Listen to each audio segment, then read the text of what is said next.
하기야 나는 육신에도 신뢰를 둘 만합니다.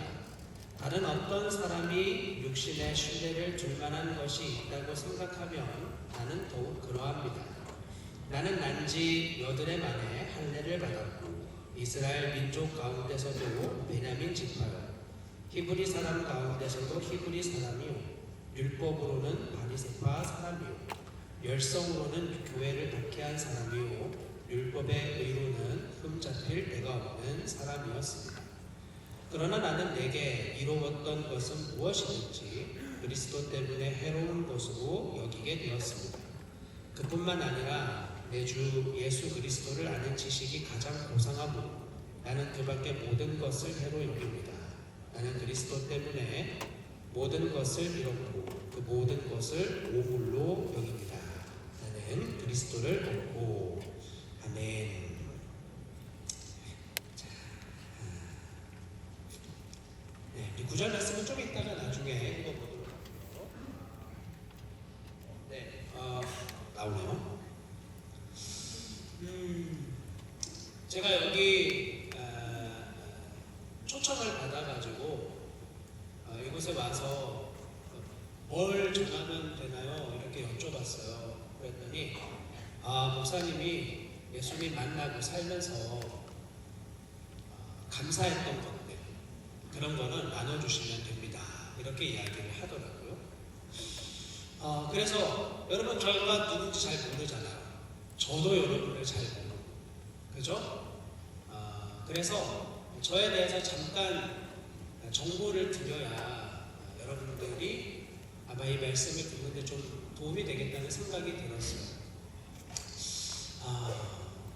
저는 지금은 이제 매우 건강해 보이지만 제가 그렇게 건강했던 사람은 아닙니다. 어릴 때 왜 그런지 모르겠는데 코하고 귀 쪽이 좀 많이 안 좋았어요. 그래서 소리를 듣고 그런 걸 잘 못했어요. 그리고 중이염이 굉장히 심해가지고 어릴 때 바늘로 찌르는 듯한 통증을 되게 많이 느꼈어요. 그래서 병원에 가서 이제 수술들을 꽤 많이 했었습니다.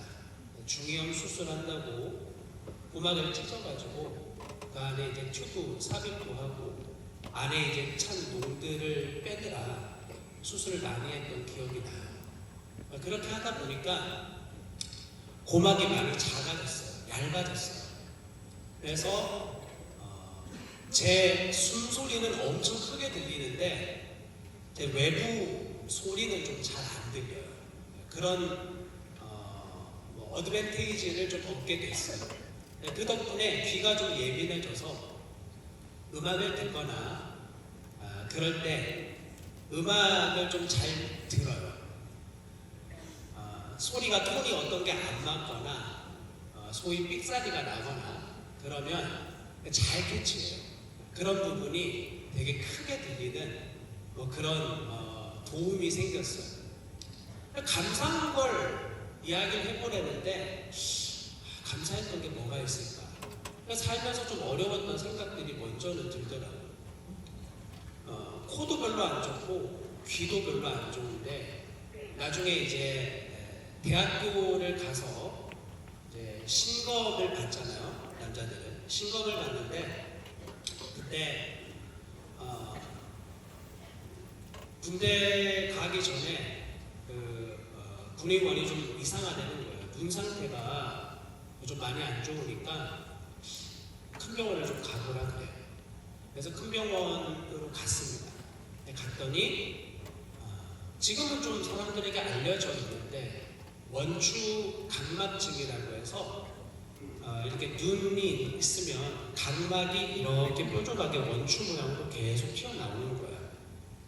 그러다가 어느 한계를 지나면 깨져버리는 거죠. 원추 각막증이 너무 심해서 이거 왼쪽 눈이 안 보일 텐데요. 이렇게 이야기를 하시더라고요. 그래서 시범 받으러 갔다가 군대를 면제를 받았어요. 군대를 못 가게 됐어요. 그리고 저는 평생 한쪽 눈을 그러니까 감고 살았던 거예요. 거의 이 빛 정도만 분별이 되고 다른 게 잘 분간이 안 됐거든요. 근데 저는 그게 그냥 당연한 건 줄 알았어요. 다 그렇게 사는 줄 알았어요. 그렇게 이제 상태가 안 좋은 눈을 가지고 있다가 그때 저희 어머니가 제 앞에서 우시는 걸 처음 봤어요. 자기 눈이라도 빼서 아이에게 주고 싶은데 현행법상 그럴 수는 없고, 그래서 이곳 저곳 병원들을 찾아다니는데 누구 하나 이 병에 대해서 고칠 수 있다고 말하는 사람이 없어요. 그래서 제가 부산에서 태어났거든요. 부산에서 병원들을 찾다가 안 돼서 서울의 세브란스를 갔다가 거기에 전문가 선생님께서 우리 세브란스는 좀 어렵고 강남 삼성병원에 가면 거기에 각막을 잘 보시는 분이 계시니 소견서를 써드릴 테니 거기를 가보라 그래요. 그래서 거기를 가서 각막 이식 수술이 있다는 걸 이제 알게 됐어요. 그래서 각막 이식 신청을 했습니다. 대기자가 한 10,000명 정도 있다고 했어요. 그러다가 결국은 각막 이식을 이제 한 10년 정도 지나서 하게 되었어요. 각막 이식을 했는데 그 의사 선생님이 교회를 다니는 사람도 아니고 신을 믿는 분도 아니었어요. 그런데 저에게 수술 끝나고 저희 부모님들 앞에서 이런 이야기를 해요. 혹시 종교가 있으세요? 이렇게 물어봐요. 왜 그러세요? 그랬더니 본인이 지금까지 각막을 수술을 여러 번 이식 수술을 직구했는데 자기가 직구했던 일 중에서 가장 잘된 결과 중에 하나라며 혹시 종교가 있나 물어본 거였어요. 그래서 저 교회 다닙니다. 예수님 믿습니다. 그랬더니 그러면 당신이 믿는 하나님이 도와주실 겁니다. 그렇게 이야기를 해요. 여러분 살면서 이런 참 감사한 일을 겪어본 적이 있는 거예요. 제 옆에 있던 할아버지는 제 이야기를 듣고 엄청 속상해 하셨어요. 병원에서. 왜냐하면 본인은 저랑 비슷한 질병이었는데 시신경이 이미 너무 오랫동안 방치되어 파괴가 돼버린 거예요. 각막이 있어도 이분은 수술을 할 수가 없는 상태인 거죠. 그러면서 저를 보면서 너무 부럽다고 이야기를 하셨어요. 눈을 처음 수술했던 때를 제가 잊을 수가 없습니다. 여러분들은 멀쩡한 두 눈을 가지고 당연하게 원근감, 입체감을 느끼며 살았겠지만 저 같은 경우는 한쪽 눈을 거의 가린 채 살았다고 했잖아요. 그러다가 두 눈을 뜨고 세상을 처음 본 거예요. 그때 제 눈에 엄청난 입체감, 원근감이 살아나면서 받았던 충격을 제가 지금도 잊지 못해요. 저는 27살에 처음으로 원근감을 느껴보는 거예요. 돌아보면 중학교, 고등학교 때 학교에서 실기 수업을 하거든요. 체육 시간에. 공놀이가 잘 안 됐어요. 왜 그런가 지금 돌아보면 한쪽 눈이 뜨고 있지만 사실은 감고 있었기 때문에 제대로 원근감을 느끼며 살아본 적이 없었던 거예요. 자, 여러분 살면서 이렇게 좋은 특별한 기회를 얻는 사람은 사실 그렇게 많지 않습니다. 굉장히 귀한 기회를 얻었잖아요. 지금 제가 고막이 아주 얇은 상태고 가끔씩 충농증 심해지면 고막에 구멍이 뚫려가지고 바람이 새는 일들이 지속되기는 하지만 그래도 사람들 소리 들리고 어느 정도 고막 조절하면은 내 소리 밖에 소리 조절하면서 들을 수 있고, 그리고 눈도 운전하면서 다닐 만큼 이제 각막 이식 수술 받아서 사랑하는 아이들 또 여러분들 얼굴 보면서 대화할 수 있는 그런 인생이 됐어요. 축복받은 삶이죠. 아프다가 나았으니까. 저는 목사거든요. 목사는 예수님을 주님으로 믿는 사람이죠. 예수님을 주님으로 믿는 사람. 그래서 제가 병을 고침받고 제일 먼저 당연히 교회 가서 기도했어요. 예수님 저를 고쳐주셔서 감사해요. 저 이제부터 정말 올바른 거, 깨끗한 거, 좋은 거 보면서 그렇게 남은 인생을 살겠습니다. 그렇게 결심하고 열심히 교회 생활을 했어요. 목사니까 설교 준비도 하고 나가서 전도도 하고, 그리고 옛날에는 못 봤던 사람들 얼굴도 보이고 그렇게 시간을 보냈는데 점점 시간이 지나면서 내 마음에 감사가 사라지기 시작하는 거예요. 그러면서 옛날에는 한쪽 눈만 가지고 뭔가를 보니까 컴퓨터든 핸드폰이든 그렇게 보니까 눈이 금방 피로해졌는데 이제는 두 눈을 가지고 보니까 너무 편해, 잘 보여. 그러면서 뭔가 좀 더 재밌는 거 없나 막 찾기 시작했어요. 그랬더니 아주 자극적인 컨텐츠들이 정말 많이 있는 거예요.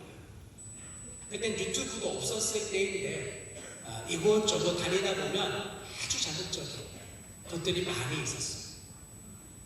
이것도 한번 볼까? 저것도 한번 볼까? 그러면서 점점점 가다가 결국은 아주 극단적이고 자극적인 영상, 음란물 이런 것들을 탐닉하기 시작했던 거예요.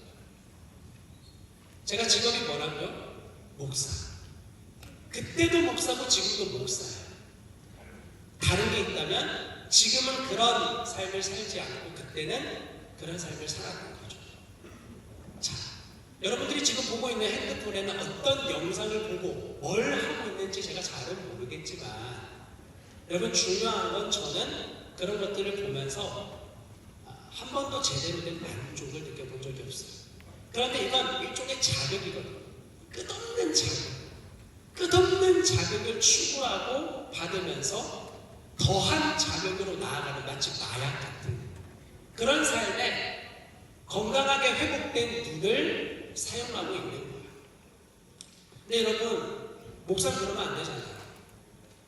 아니, 여기에 있는 사람들이 다 지 맘대로 산다고 해도 진짜 하나님 믿는 사람은 그렇게 살면 안 되는 거잖아요. 그렇잖아요. 여러분, 진짜 예수님을 주님으로 믿는다면 다른 사람들 다 뭐 예배 시간에 이런 저런 짓 다 하고 있어도 나는 그러면 안 되는 거잖아요. 내가 진짜 예수님 사랑하면. 그렇잖아요. 그래서 저는 말씀을 가르치는 목사인데 예배를 집례하는 사람인데 앞에서는 그러지 않죠. 앞에서 지금 제가 가지고 있는 패드로 음란을 보고 있지 않아요. 왜? 난 말씀을 진행해야 되니까, 예배를 진행해야 되니까. 그러나 똑같은, 그땐 패드 같은 게 없었지만 똑같은 컴퓨터 가지고 예배가 끝나고 삶의 자리에 돌아가면 여전히 음란과 쾌락과 조목에 빠져 살아가고 있는 불쌍한 존재였어요. 나 하나도 건사하지 못하고 나도 기쁘지 않는 예수님을 직업이랍시고 사람들에게 전해야 됐던 거예요. 왜? 난 목사니까. 목사가 되기 위해 공부했고 목사가 되기 위해 신학교 갔고 목사가 됐으니까. 제가 성경을 이렇게 보는데 예수님의 제자들이 있거든요. 예수님의 제자들이 예수님, 부활하신 예수님 만나기 전에 다 형편없는 사람들이었어요. 그런데 부활하신 예수님을 만나고 나서는 그들의 삶이 다 바뀌었어요. 부활하신 예수님을 만나고 나서 여전히 죄와 조욕과 쾌락과 욕망에 빠져 사는 사람, 전 단 한 사람도 찾아본 적이 없어요. 제가 교회사를 참 좋아하는데 교회 역사를 살펴봐도 나처럼 앞에서는 거룩한 척, 깨끗한 척하고 살지만 나의 삶의 자리에 돌아가서는 음란하고 퇴폐적이고 자극적이고 그러한 것에 이중적으로 살아가는 예수 믿는 사람을 저 교회 역사 가운데 제가 존경하는 사람들 중에 단 한 사람도 찾을 수 없어요. 안 믿는 사람은 그렇게 살라 그래. 안 믿는 사람은 그렇게 살아도 뭐 어떡하겠어. 안 믿는데. 근데 최소한 내가 예수 믿는다면, 예수는 나의 주인이고 그분이 나를 구원하신 게 사실이라면 내가 앞에서의 모습과 뒤에서의 삶이 당연히 같아야 되지 않겠어요? 그 충돌이 제 안에 생기기 시작하는 거예요. 왜 나는 변하지 않을까? 저 무태신앙이거든요. 부모님이 제가 태어나기 전부터 교회 다녔거든요. 근데 저는 교회가 좋았어요. 어쩔 수 없이 교회를 가거나 그런 적이 별로 없었어요. 교회가 너무 재밌었어요. 즐거웠어요. 그렇게 열심히 교회를 다니고 자연스럽게 교회가 재밌으니까, 그리고 뭐 교회를 열심히 하니까 그냥 목사가 됐어요. 그런데 한 번도 예수님이 나의 주인이 되어 보신 적은 없는 거예요. 결정적인 순간이 되면 항상 내가 하고 싶은 걸 해야 직성이 풀리는 거야. 하나님이냐 음란물이냐, 언제나 음란물 택하는 거야. 성경이냐 술이냐, 언제나 술을 택하는 거야. 쾌락이냐 기쁨이냐, 언제나 즉각적인 쾌락을 붙드는 거야. 아무리 노력해도 바뀌지 않았어. 아무리 애를 써도 나의 삶이 바뀌지 않는 거야.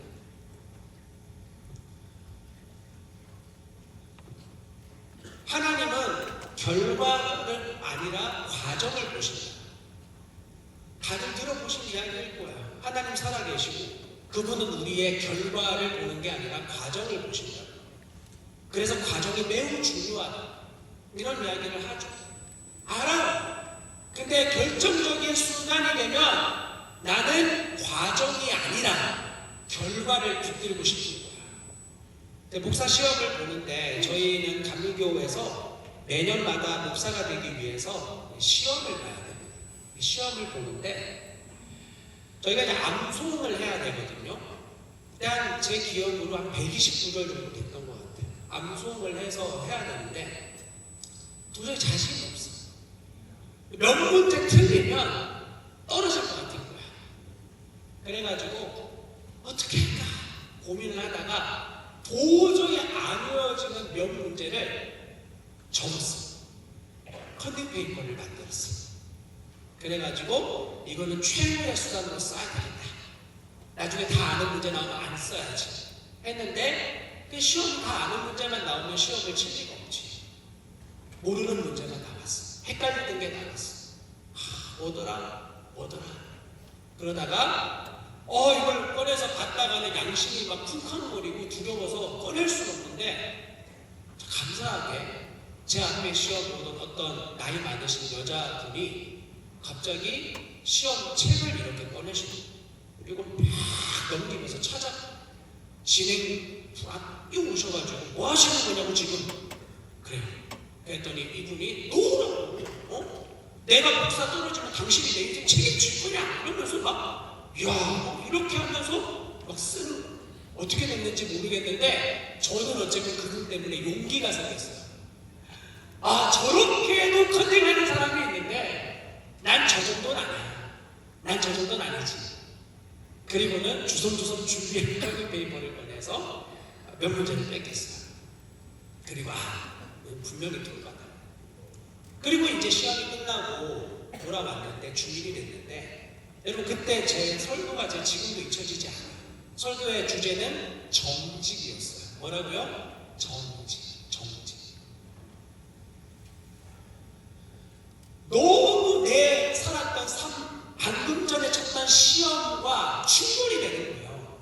정직해. 그리스도인은 정직해야 돼요. 다 알거든요.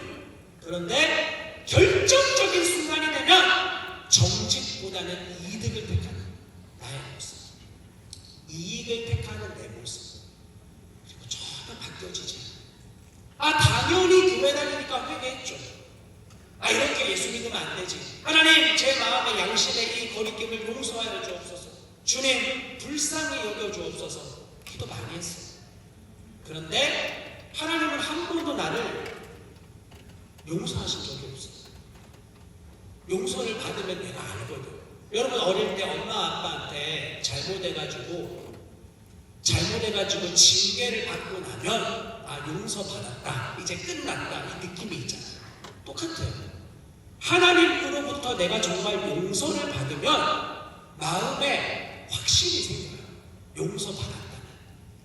그런데 그냥 나 스스로 위안을 삼는 거예요. 성경을 펴고 하나님 나를 사랑하신다, 나를 절대 포기하지 않으신다, 나를 끝까지 사랑하신다더라 그러면서 스스로 되뇌일 뿐 한 번도 하나님으로부터 진짜 내 마음의 용서를 받아본 적이 없는 거야. 제가 10몇 년 전에 군인교회 담임으로 있을 때였어요. 군인교회에서 담임자도 있는데 젊은 청년들, 여러분보다 뭐 한두 살 더 많은 정도 나이겠죠. 예배 때 와가지고 다 엎어져 자는 거예요. 그리고 나는 이제 목사니까 말씀을 전하고 예배를 진행해야 되잖아. 아무 거리낌이 없어. 왜? 어차피 내가 잘하든 못하든 교회에서 월급 주고, 그리고 누가 뭐라 하는 거 없고, 내가 설교 잘못된 거 말하는 것도 아니고 이만희가 구원자를 그렇게 말하는 것도 아니니까 아무 상관없고, 그러면서 그냥 서로 윈윈하면서 너는 잘, 나는 그냥 내 할 바 하고, 그러면서 지내던 어느 날 계속 제 마음 안에 이런 문제가 찔리기 시작하는 거야. 야, 너는 네가 전하는 말씀대로 살고 있어? 야, 임 목사, 너는 네가 정말 믿는 예수님을 진짜 주인으로 모시고 있어? 너 진짜 내가 너의 주인 맞아? 너의 삶의 자리를 한번 볼까? 엉망진창이야.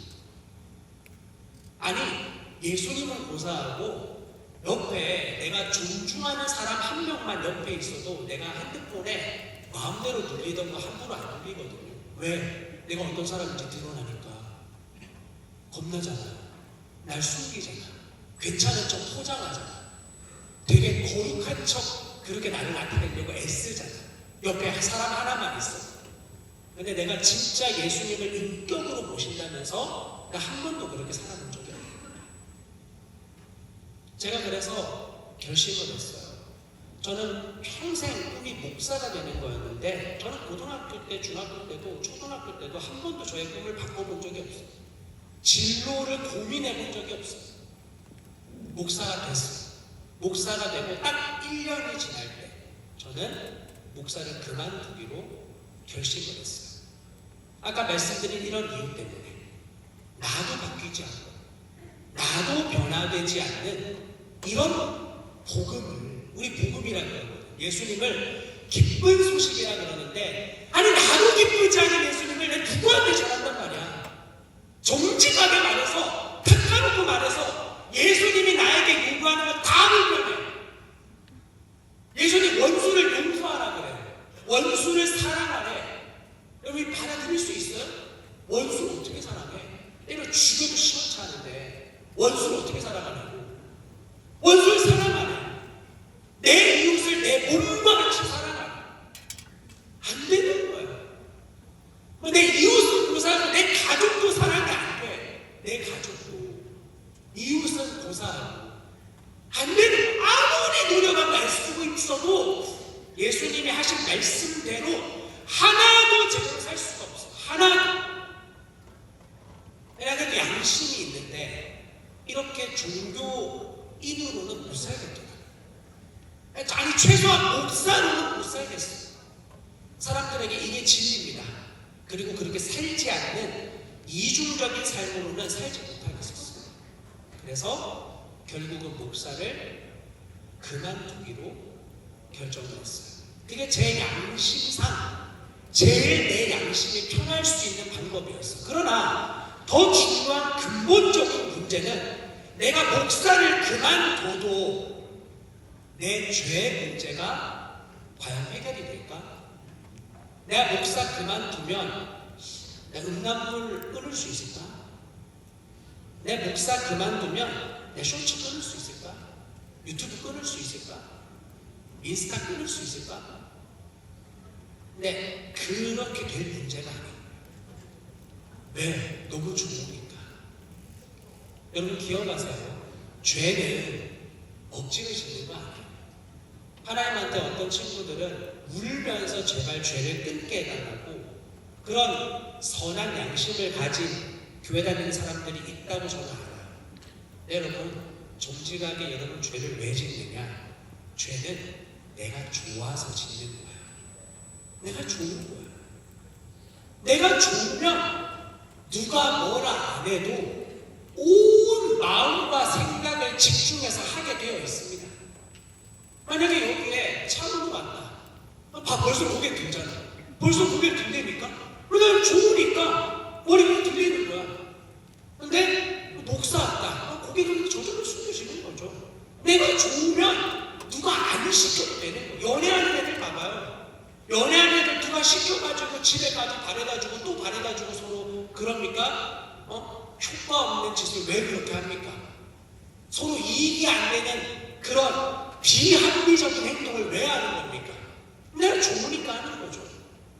그게 인간의 본성이에요. 인간은 내가 좋으면 어떤 희생과 어떤 것을 투자해서라도 반드시 하고 말아요. 그러니까 죄를 짓는다는 건 뭐냐? 결국은 내가 하고 싶은 것을 하는 거예요. 하나님 제발 죄 좀 끊게 해주세요. 저 제발 죄랑 멀어지게 해주세요. 이 말은 고양이처럼 생선 안 좋아하게 해달라, 쥐를 싫어하게 해달라, 이 말과 같아요. 불가능합니다. 내가 좋아하는 건 전부 다 하나님이 싫어하는 거야. 하나님이 우리에게 요구하는 건 전부 다 여러분이 원하지 않는 거야.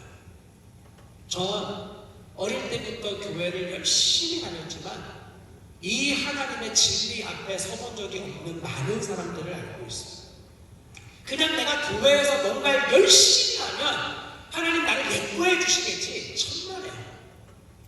아니 이 지구상에 인간이 널리고 널렸는데 하나님이 좋아하려면 왜 하필 여러분이겠어요? 더 뛰어난 사람 많은데 여러분 전체랑 빌 게이츠 한 명이랑 누가 더 인간적으로 유익합니까? 세상을 바꾸기에. 아주 아쉽지만 빌 게이츠가 하는 영향력이 훨씬 크잖아요. 뭐 아니라고 말할 수 있는 사람이 있어요? 없잖아요. 자, 여러분 왜 하나님이 여러분을 사랑해야 된다고 생각하죠? 여러분 정말 하나님이 여러분을 사랑하신다면 여러분의 죄 문제가 하나님으로부터 용서받은 일이 있어야 돼요. 여러분 진짜 그런 일을 경험한 적 있으십니까? 아니면 저처럼 무늬만 목사, 무늬만 교회 다니는 사람, 아니, 교회에서 열심히는 하는데 종교인으로서 열심히 하는 그런 인생을 살고 있어요. 불행한 사람인 거죠. 아니 그냥 죄 지을 거는 확실하게 후회 없이 짓던지 이것도 저것도 아니게 흥한하게 찜찜하니까 교회 와서 회개는 했다 치는데 다음 주 돌아가면 또 여전히 똑같은 죄에 반복된 인생이에요. 얼마나 비참한 삶입니까? 여러분 이런 비참한 가운데 여러분들에게 다 설명하기는 어렵지만 소위 하나님께서 저의 인생에 찾아와 주셨어요. 이거 어떻게 설명이 좀 어려워요. 예수님이 저를 만나주셨어요. 그리고 저의 이 죄의 문제가 예수 그리스도가 십자가에 죽으실 때 정말 함께 완전히 끝났다는 말씀이 믿어지게 해주셨어요. 여러분 예수님 십자가에 죽으실 때 이렇게 말씀하십니다. 다 이루었다. It is finished. 다 완성했다는, 끝났다는 거예요. 저는 그 말씀을 전혀 이해하지 못했어요. 왜? 열심히 내가 뭔가 해서 하나님을 만족시켜 드려야 되는 줄 알았거든요. 그런데 성경은 아니 내가 할 거 아무것도 없고 너희는 오직 내 아들 예수 그리스도가 다 이룬 이 복음을 믿어. 오직 의인은 믿음으로 말미암아 산다는 그 말씀만 믿으면 돼요. 이 말씀이 아무리 애를 쓰고 노력해도 믿어지지 않던 그 말씀이 믿어지기 시작했어요. 와, 이 말씀이 믿어질 때 여러분, 그때 비로소 나의 그토록 끊으려고 애쓰고 있었던 죄의 문제가 해결되고, 그렇게 감사가 되지 않던 나의 삶에 근본적인 감사가 내 마음 안에 생겨나기 시작했어요. 사실 앞에서 말했던 귀가 잘 안 들리고 눈이 잘 안 보이고 하는 건, 이거는요 매우 부분적인 조건들이에요. 부분적인 조건들. 그러한 것들은 있는 사람도 있고 없는 사람도 있어요. 내가 눈 잘 안 보인다 그럴 때 어떤 사람은 난 두 눈 다 안 보여, 그런 사람도 있지.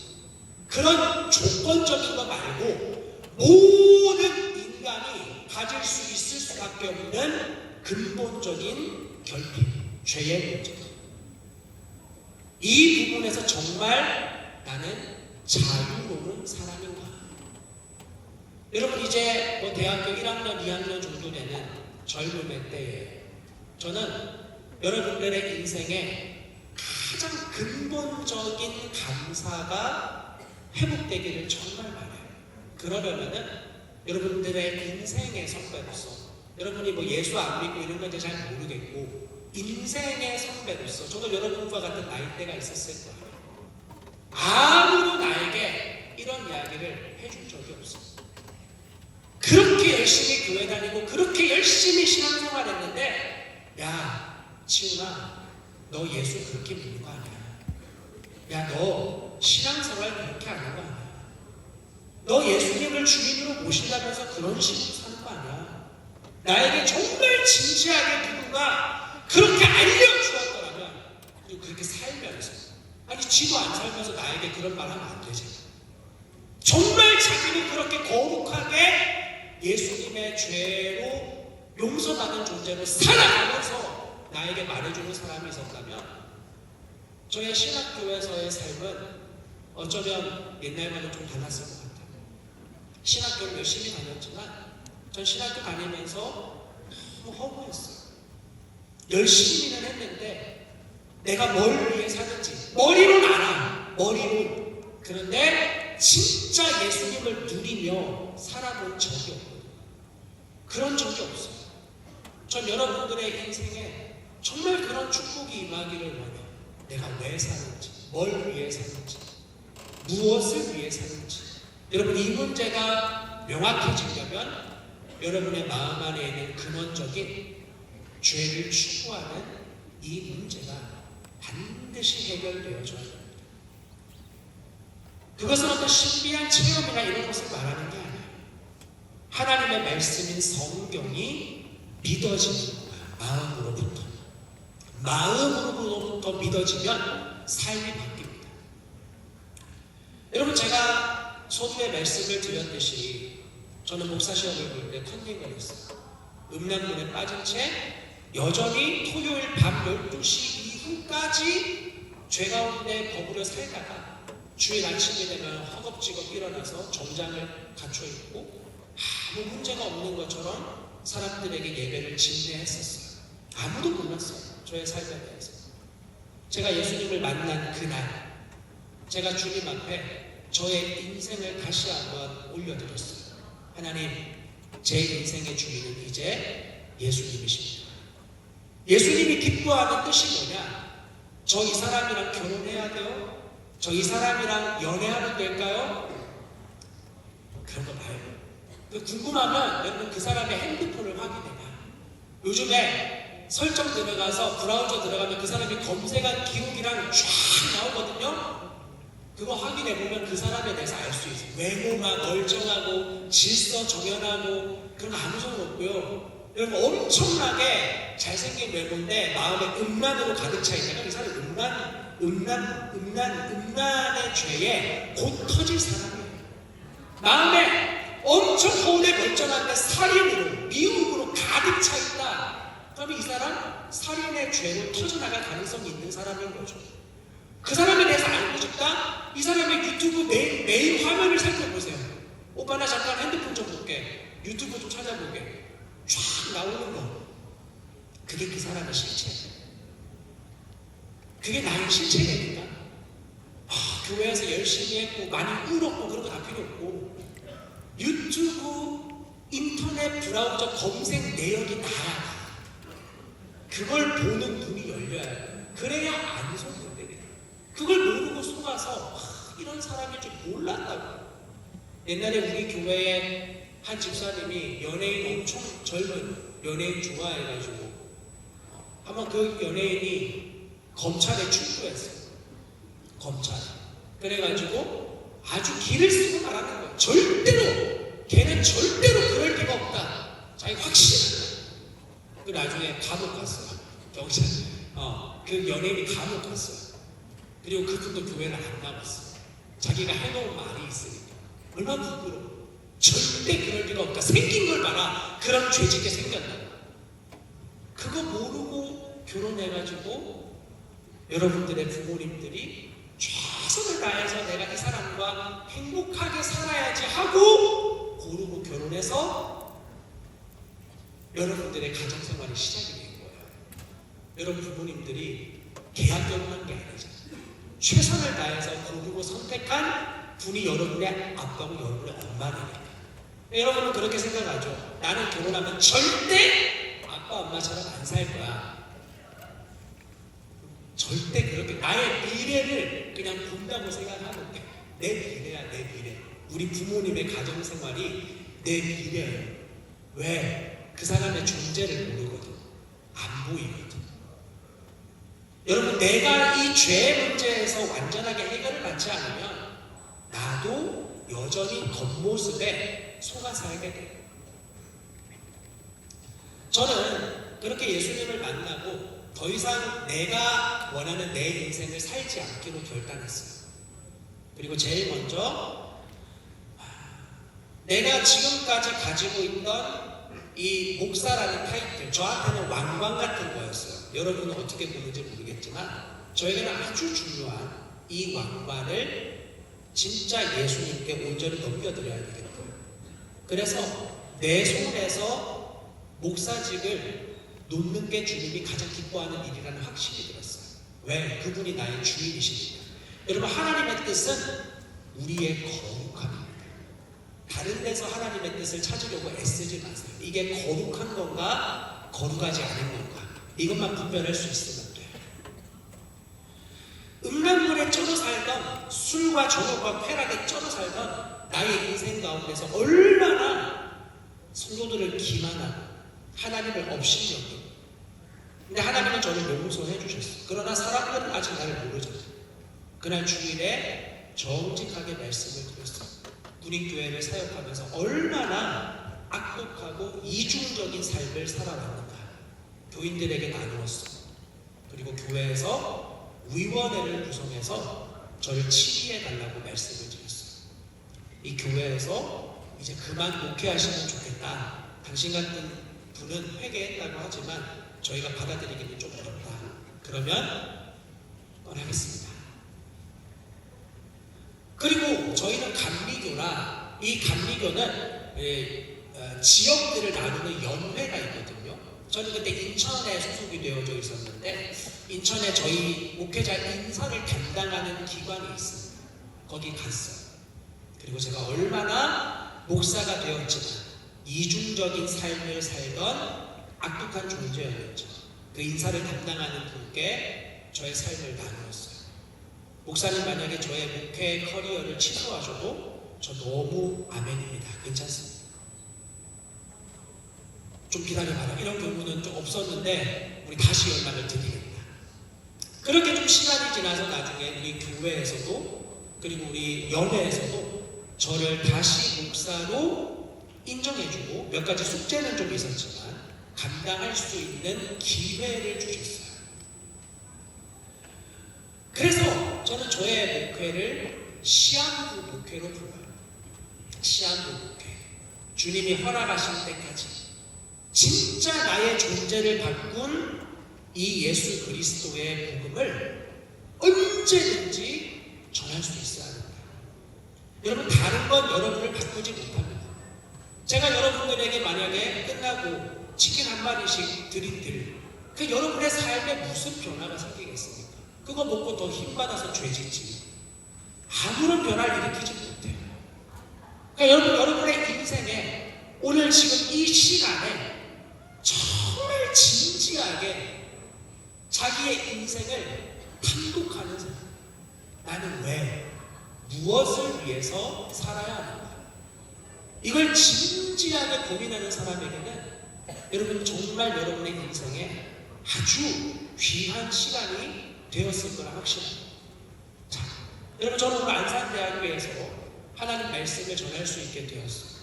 주님이 여러분들을 만나주시기를 정말 바라고, 여러분 저와 같은 인생에 후회를 반복하지 않기를 바랍니다. 특히 이곳에서 교회를 다니고 신앙생활을 하시는 분들, 여러분들 여전히 한 주간 죄와 쾌락과 정욕에 쩔어 살다가 그냥 교회 와서 회개하고 기도하고 그럼 주님이 뭔가 열심히 하면 용서해 주시고 그런 수준의 신앙생활을 벗어나세요. 예수 믿고 사는 삶의 기쁨과 누림을 여러분 인생 가운데 정말 경험하는 그런 주님의 통로들이 되기를 바라요. 여러분 지금 이 시대는 교회를 많이 다니는데, 아니 그것도 많이 줄였죠. 진짜 예수님을 제대로 믿으며 사는 사람을 보기 힘든 시대입니다. 여기 우리 안산대학교는 어떤지 잘 모르겠지만 저희 주위에도 모건대학교, 침례신학대학교 있는데요. 저희 그 학생들하고 제자훈련할 때 학생들이 그래요. 목사님, 저를 위해 기도해 주세요. 뭘 기도해 줘요? 저 월요일에 하루 종일 유튜브 봅니다. 목사님, 저는 월요일 하루 종일 쇼츠에 빠져 있어요. 끊어지지가 않습니다. 끝나고 나면 후회하는데 또 여전히 그렇게 살고 있어요. 목사님, 저 좀 기도해 주세요. 여러분들의 삶은 어떤가요? 그분들이 거기 교회 가면 전도사, 사역자 이렇게 하는 분들이에요.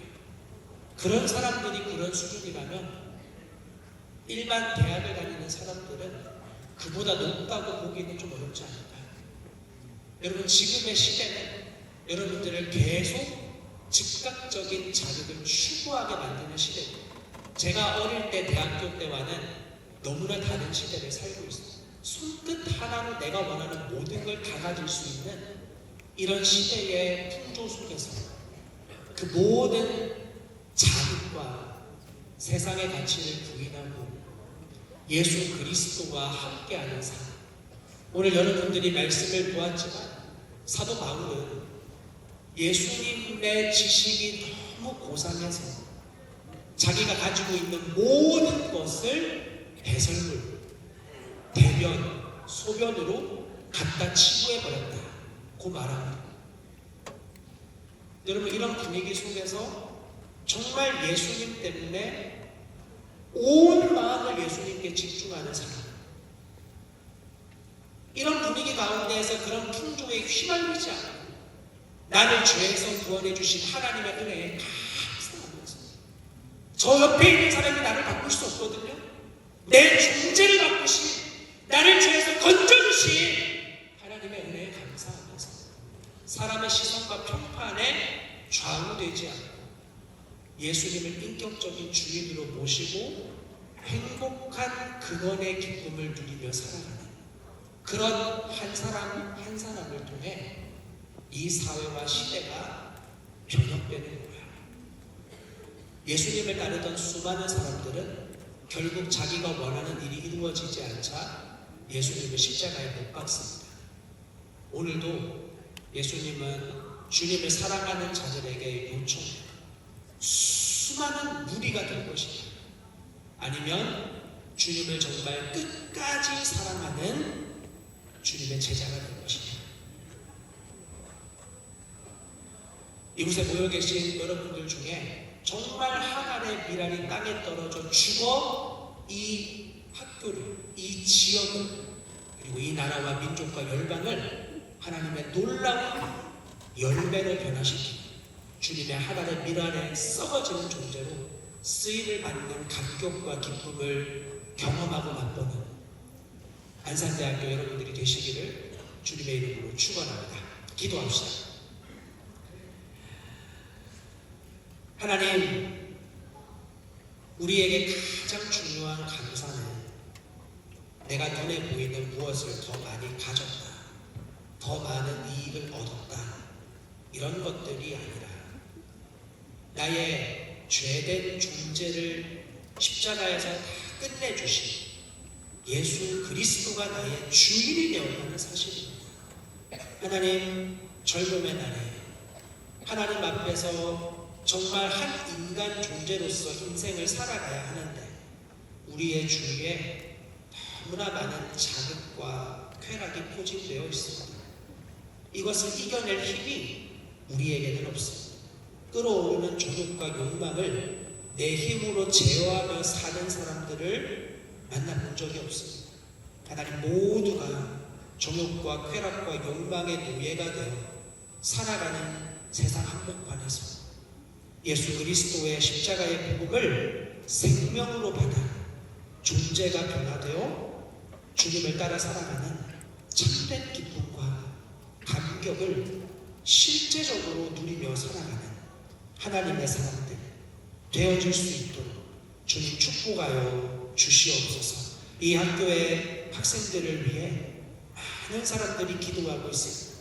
대세를 따라가지 않게 하시고 사람들의 시선과 평판과 모욕과 조롱을 개의치 않게 하시고 나의 인생을 책임지시는 예수님께 감사하며 주님이 내게 주신 거룩을 잘 유지하며 살아가는 하나님 백성 되어질 수 있도록 주님 축복하여 주옵소서. 갈급한 마음을 가지고 근원적인 존재의 문제를 해결하기 위해 씨름하는 자들을 만나주시고 그들의 영혼을 살려주시고 그들을 통하여 온 세상과 열방과 찢어 나누어진 사람들의 마음과 아픔을 위로하고 회복하는 주님의 일들이 더욱 왕성하게 일어날 수 있도록 하나님 역사하여 주옵소서. 우리의 전부가 되신 예수 그리스도의 이름 감사하며 기도합니다. 아멘. 열정적으로 강연하신 임시 목사님께 다시 한번 큰 박수 부탁드립니다.